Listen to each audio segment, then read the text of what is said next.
Ya empecé. Perfecto. Buenas noches a todos mis hermanos. Encantado de poder estar de nuevo con ustedes. Si bajen el volumen. Estamos listos para comenzar con el servicio de este día. Estamos meditando en el Evangelio de Juan y hoy nos toca comenzar el capítulo 6 del Evangelio de Juan. Así que quiero invitarles a que abran la Biblia por Juan capítulo 6, donde vamos a leer los 15 primeros versículos. ¿Ok? Juan 6 del 1 al 15. Aunque es una perícopa bastante grande, pero hay que leerla toda porque si no, no tendría sentido el texto. Juan capítulo 6, versículos del 1 al 15. ¿Ok? ¿La tienen? Levanten el pulgar cuando lo tengan. Gloria a Dios. Fantástico. Muy bien, pues entonces leemos la palabra del Señor.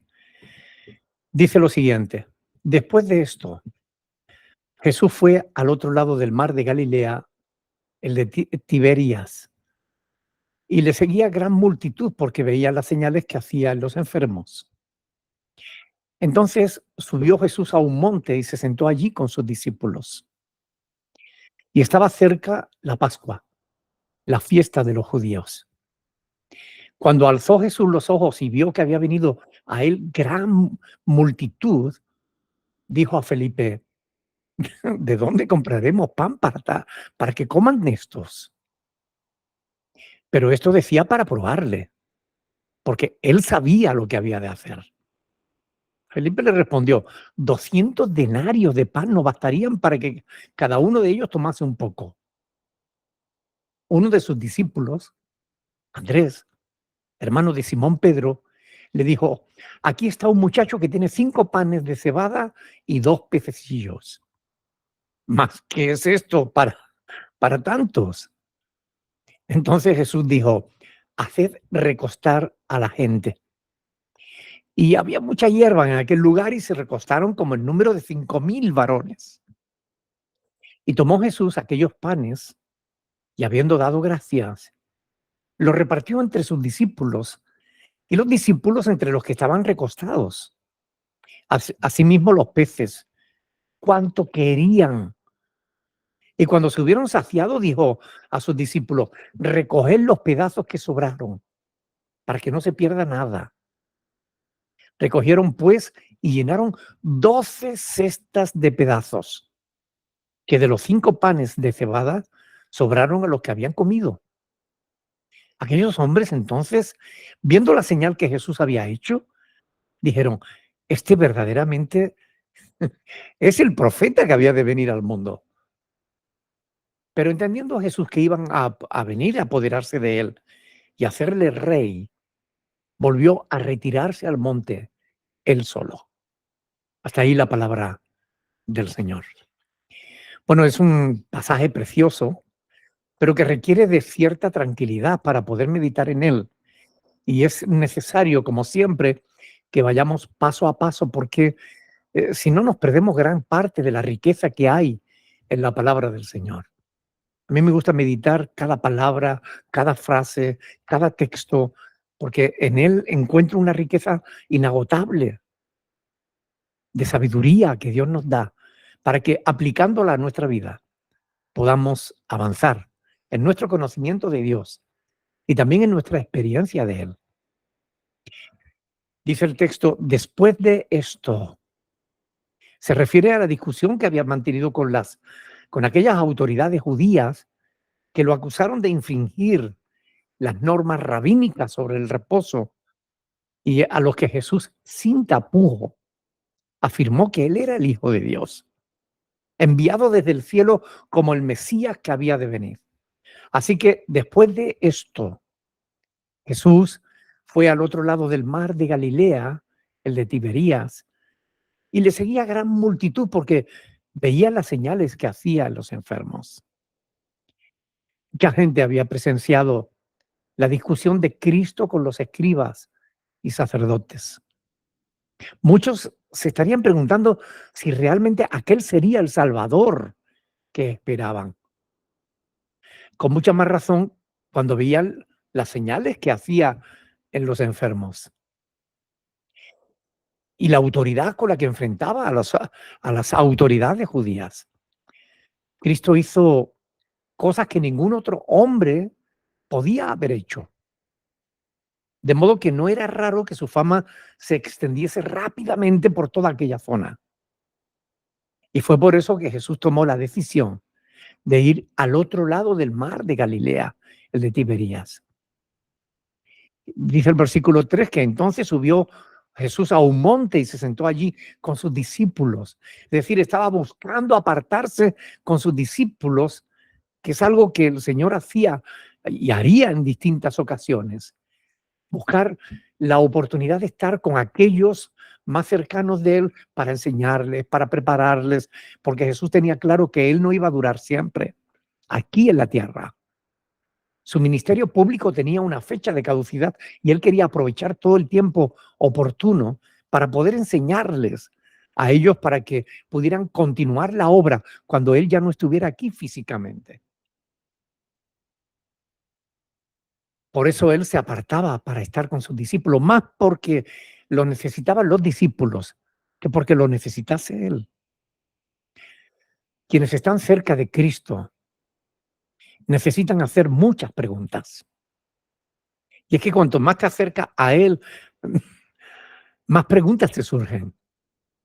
Necesitamos investigar profundamente las cosas que Dios hace, el cómo y el por qué las hace. Yo no sé ustedes, pero a mí me encantan las preguntas. Me encanta que los creyentes pregunten. Yo recibo cientos de preguntas todos los días, pero cuando no tengo preguntas, cuando la gente no me hace preguntas, me las hago yo mismo. Porque es una oportunidad de investigar, de profundizar, de ir más allá de lo que simplemente leo. Todo pastor debiera seguir el ejemplo de Jesús y apartarse con aquellos a los que quiere preparar para el servicio en la obra de Dios. Esto es una responsabilidad que todo pastor tiene y que no muchos pastores cumplen. Por eso son necesarios los seminarios. Yo no soy partidario de los seminarios. Y fíjense que he fundado un seminario a distancia. Pero lo he fundado porque me doy cuenta de que muchos pastores no preparan a otros para el ministerio. Y muchos de los que están en los púlpitos están sin preparar, sin la educación adecuada, sin la formación propicia para poder entender lo que hablan o lo que dicen.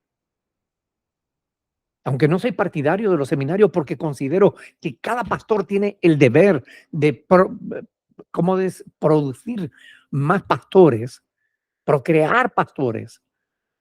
No me refiero en el sentido literal de la palabra, sino preparar hombres y mujeres para el ministerio. Aunque entiendo que cada pastor tiene ese deber. Sé que muchos no lo hacen y por eso fundamos el seminario a distancia que tenemos en la página web. Y muchos estudiantes de todo el mundo estudian con nosotros las diferentes materias que estamos compartiendo. Hermenéutica, teología, consejería pastoral, homilética, porque son fundamentales para estar preparados para poder interpretar correctamente la escritura y saber exponerla de manera adecuada. De modo que Cristo, conociendo eso, la necesidad de obreros preparados, era que él se apartaba con sus discípulos y les enseñaba aparte. Todo pastor debe apartarse con sus discípulos, dedicarles tiempo, dedicarles la atención que necesitan para que en medio de las multitudes no se le puede prestar esa atención. Hay pastores negligentes que no quieren enseñar a otros, quizás porque tienen miedo de que le hagan sombra. Pero así como las ovejas deben procrear otras ovejas, multiplicarse en otras ovejas, los pastores deben multiplicarse en otros pastores. Muchos pastores solo quieren enseñar a sus hijos para que ellos continúen siendo los que gobiernen la iglesia. Pero la iglesia no es una empresa ni una herencia que se pueda dejar a los hijos. El caso, por ejemplo, de Elí y de Samuel lo dejan patente en las Escrituras. Los hijos de Elí, por ejemplo, del sacerdote Elí, fueron perversos hasta el extremo de que Dios tuvo que quitarles la vida porque eran ladrones y fornicaban aún en el mismo templo de Dios. Y Dios castigó a sus hijos, pero también castigó al sacerdote Elí por no haberlos educado, por no haberlos corregido a tiempo, como era su deber. Los hijos de Samuel tampoco siguieron los pasos del padre, pero no fueron como los hijos de Elí. No llegaron a tal nivel de perversión, sino que simplemente quisieron servir a Dios, no, no quisieron servir a Dios. Samuel, en cambio, no fue castigado por Dios como Elí, posiblemente porque él sí que los habría corregido debidamente. En caso contrario, hubiera tenido el mismo desenlace que tuvo Elí, pero no fue así. Dios no castigó a Samuel como a Elí. Sea como fuere, hermanos, la palabra de Dios deja bien claro que los hijos de los siervos de Dios solo deben ocupar el ministerio en caso de que sean llamados y capacitados por Dios mismo para ello. No por el hecho de ser hijo de pastor, tú eres pastor. Si Dios te llama y Dios te capacita, perfecto. Pero si Dios no te llama ni te capacita, el hecho de que tu papá sea el pastor no significa que tú le tengas que suceder en el ministerio. Y esto es importante entenderlo. El ministerio no es una herencia que se pasa de generación en generación. Sin embargo, los pastores, aun cuando sus hijos no sigan los pasos de los padres, deben buscar personas idóneas a fin de prepararlas para la obra del ministerio. Y es lo que yo he hecho a lo largo de toda mi vida. Mis hijos no han seguido mis pasos. Por eso me he ocupado y preocupado de preparar hombres y mujeres para la obra del ministerio.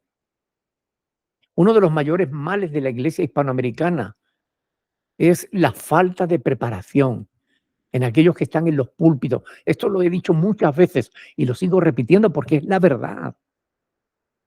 Hay personas enseñando a otros cuando deberían estar ocupados en aprender la palabra de Dios.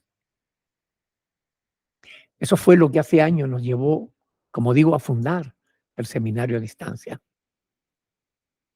Un seminario totalmente gratuito, en el que no hay que pagar matrícula, ni hay que pagar mensualidades, ni hay que pagar por lecciones, ni hay que comprar libros.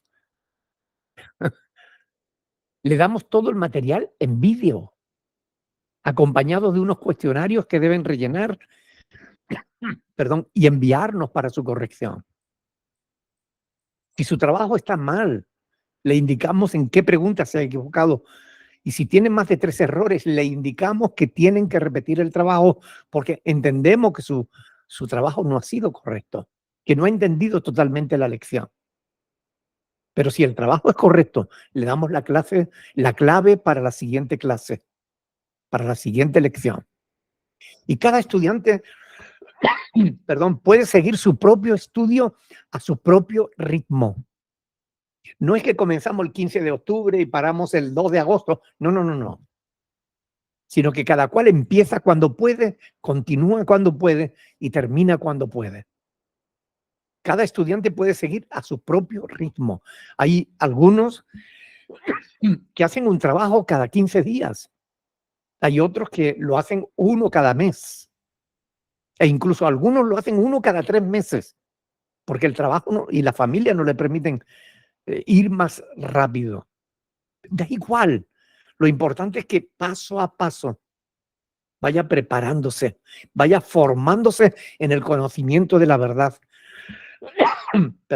De este modo, ayudamos a capacitar a muchas personas a fin de que puedan servir al Señor con conocimiento de causa, sabiendo interpretar correctamente las Escrituras, conociendo las doctrinas fundamentales de la fe cristiana, preparados para la consejería pastoral y para la exposición del mensaje del Evangelio.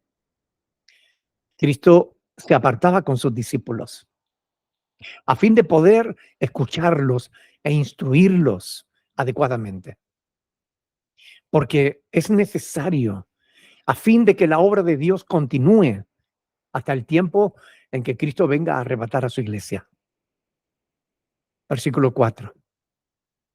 Y estaba cerca la Pascua, la fiesta de los judíos.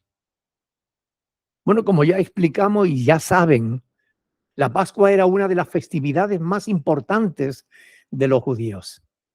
Consiste en una comida ritual mediante la cual Israel celebraba la liberación de la esclavitud de Egipto. Durante la Pascua, Jerusalén multiplicaba su población, pues judíos de todos los lugares de la diáspora venían a celebrarla en Jerusalén. Versículo 5. Cuando alzó Jesús los ojos y vio que había venido a él gran multitud, aun cuando Jesús subió con sus discípulos a un monte buscando un poco de privacidad, una multitud de personas lo siguió. La gente iba tras él. Y entonces dijo a Felipe, ¿de dónde compraremos pan para que coman estos? Pero esto decía para probarle, porque él sabía lo que debía hacer. Y esto es interesante. ¿Por qué le preguntó a Felipe y no a otro de sus discípulos? Porque Felipe era de Betsaida, una población cercana. Además, Jesús estaba aprovechando la oportunidad que le brindaba cada situación para enseñar a sus discípulos más cercanos y también para probarlos. Y esto es algo que todo pastor debe hacer en la formación de aquellos que desean servir a Dios. No solo deben enseñarles, sino que deben ponerlos en situaciones difíciles, probarlos, a fin de asegurarse de que aprenden realmente los principios de la palabra de Dios. Jesús sabía perfectamente lo que había de hacer, porque ninguna circunstancia le sobrepasaba. Siempre supo qué hacer en cada una de las situaciones en las que él se encontró. En el mismo instante en que Jesús le preguntó, debió comenzar a hacer cuenta para poder responder a su maestro. Y Felipe le respondió, 200 denarios, es decir, el salario de 200 días, casi el salario de un año de trabajo.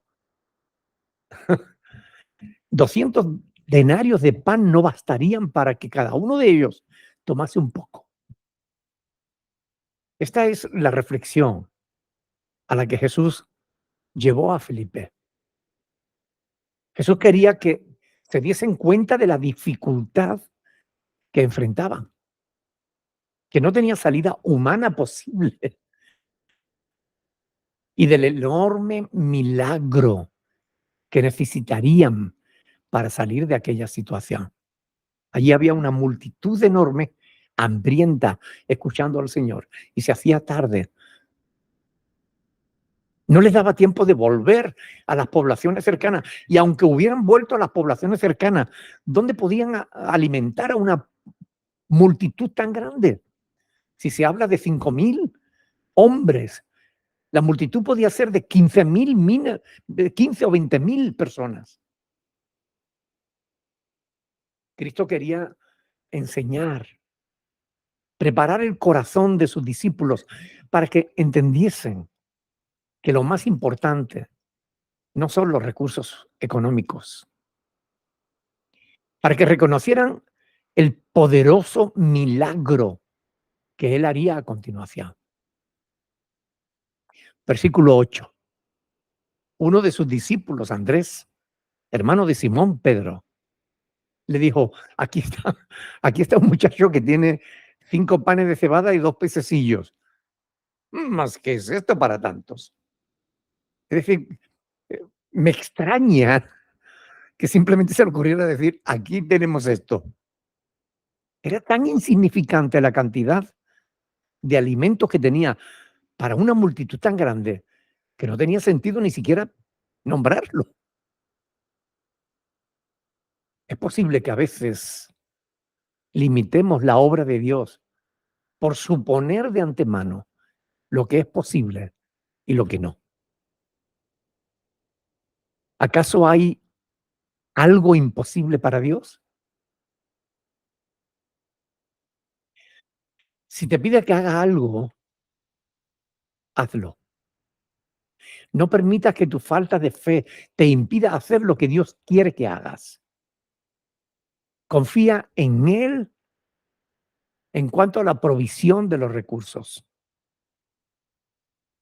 Aunque muchos comentaristas han pretendido explicar el milagro de la multiplicación de los panes y los peces de manera racional, para evitar darle la gloria a Dios reconociendo el milagro, la verdad es que los datos que nos dan los evangelios dejan clarísimo que todo intento de menospreciar el poder de Dios es vano. No hay manera de explicarlo de manera racional. Aquello fue un verdadero milagro. Con aquellos poquísimos recursos, no había manera de dar de comer a una multitud tan grande. Fue un milagro y punto. Que lo quieres creer bien, que no lo quieres creer, allá tú. Pero fue un verdadero milagro. Versículo 10. Entonces Jesús dijo: haced recostar a la gente. Y había mucha hierba en aquel lugar. Y se recostaron como en número de 5,000 varones.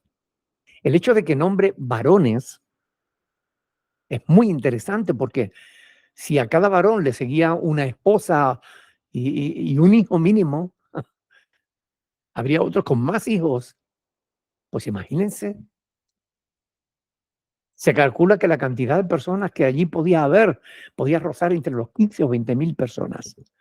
Pero quedémonos con el número menor, da igual, 5,000 varones. Quitemos a las mujeres, quitemos a los niños, lo cual es absurdo. Pero pensemos por un instante, a modo de prueba, que solo hubiese 5,000 personas. ¿No seguirían siendo demasiadas personas que alimentar con 5 panes y 2 peces? Versículo 11.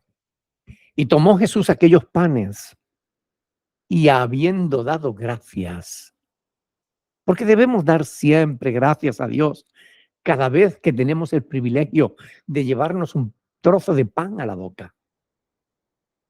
Todos sabemos cuántos millones de personas, hombres, mujeres, niños en todo el mundo, mueren de hambre sin tener nada que comer. Por eso debemos ser agradecidos a Dios por su generosidad, ya que de su gracia recibimos el alimento diario. Cristo, cuando estaba enseñando a sus discípulos a orar, les dijo que orasen diciendo, entre otras cosas: el pan nuestro de cada día, dánoslo hoy. Mateo capítulo 6, versículo 11.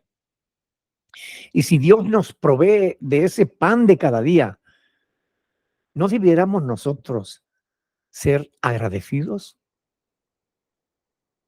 Porque, como pregunta el apóstol Pablo en 1 Corintios 4:7, 1 Corintios 4:7, ¿qué tienes que no hayas recibido? Y si lo has recibido, ¿de qué te glorías? Como si no lo hubiera recibido. No, lo he ganado con la fuerza de mi brazo, con mi trabajo, porque yo me he esforzado. Necio, si Dios te quita la vida, ¿dónde estarías tú ahora? Si Dios no te diera la salud y la fuerza necesaria para el trabajo, ¿qué sería de ti y de tu familia? Algunas personas incrédulas, rebeldes, afirman que ellos mismos ganan el pan de cada día.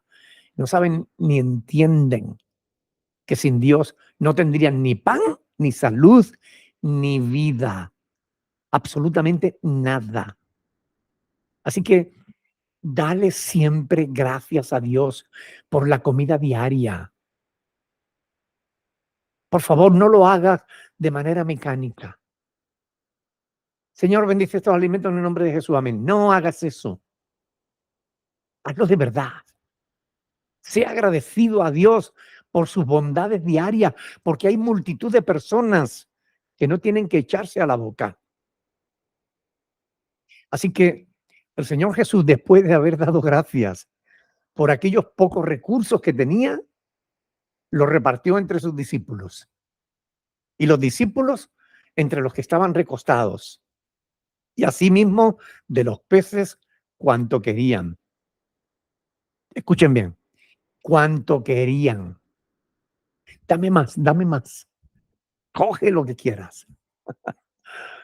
Presten atención a estas palabras. Cuanto querían. Y ahí está el milagro. Aquella gente cogía de la cesta los panes y los peces que querían y no se agotaban.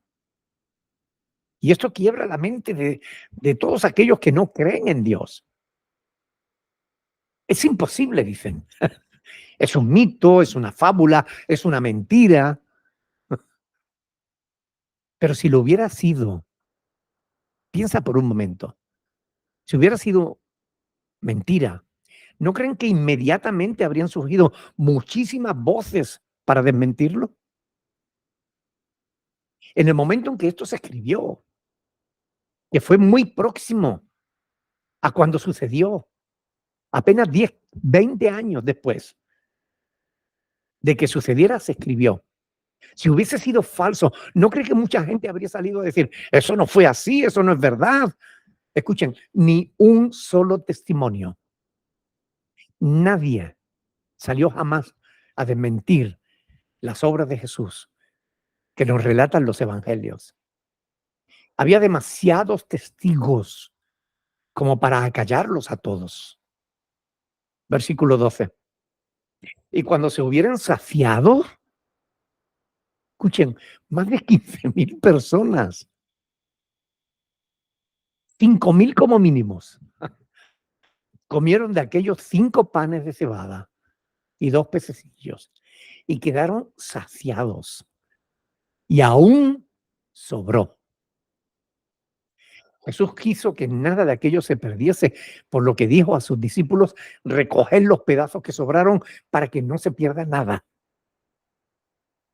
Recogieron pues y llenaron 12 cestas llenas de pedazos, que de los 5 panes de cebada sobraron a los que habían comido. 12 cestas llenas. Bueno, pueden alegar lo que quieran, pero esta es la verdad. Está escrita por aquellos que estaban allí, que lo presenciaron con sus propios ojos, aquellos que recogieron lo que sobró con sus propias manos. Esto es lo que el apóstol Juan nos dice. En Primera de Juan capítulo 1, versículo del 1 al 4. Primera de Juan 1 del 1 al 4. Él dice, lo que era desde el principio, lo que hemos oído, lo que hemos visto con nuestros ojos, lo que hemos contemplado y palparon nuestras manos tocante al verbo de vida, porque la vida fue manifestada y la hemos visto y testificamos y os anunciamos la vida eterna, la cual estaba con el Padre y se nos manifestó. Lo que hemos visto y oído, eso os anunciamos, para que también vosotros tengáis comunión con nosotros, y nuestra comunión verdaderamente es con el Padre y con el Hijo Jesucristo. Estas cosas os escribimos para que vuestro gozo sea cumplido. No es de extrañar lo que nos dice a continuación. En Juan 6:14, aquellos hombres entonces, viendo la señal que Jesús había hecho, dijeron, este verdaderamente es el profeta que había de venir al mundo. Es decir, la gente lo reconoció como el profeta o el Mesías prometido.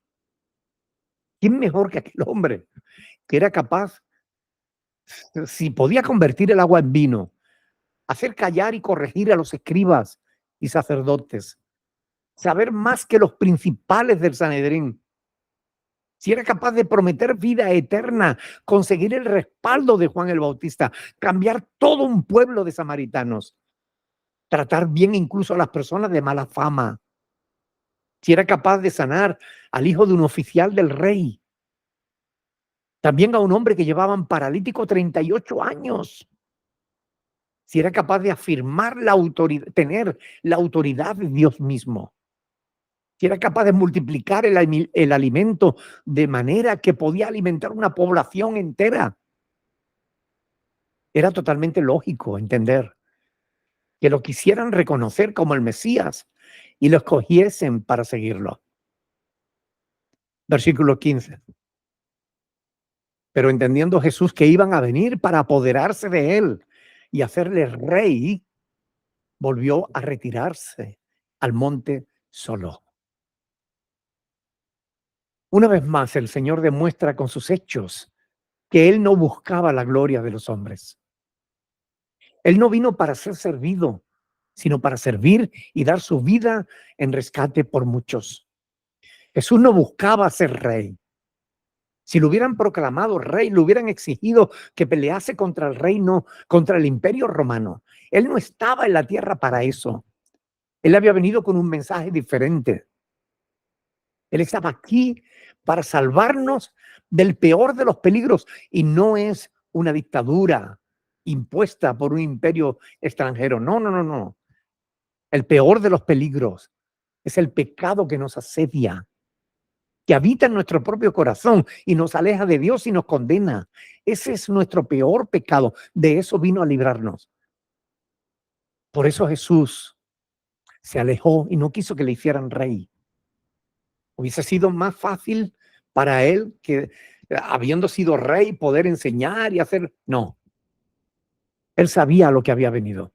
Él había venido a buscar y a salvar lo que se había perdido.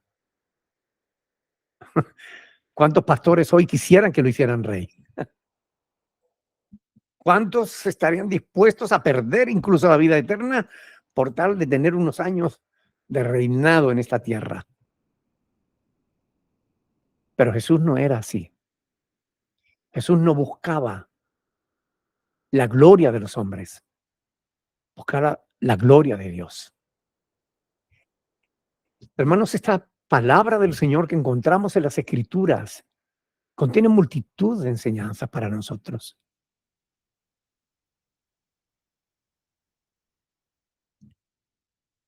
Meditando en estas Escrituras, ¿no te parece que nada hay imposible para Dios? ¿No te parece que cualquier circunstancia, por difícil o imposible que parezca, Dios la puede cambiar en un segundo? ¿No te parece que confiar en Dios, en el Señor Jesús, es mucho mejor que tener mucho dinero para comprar lo que tú quieras?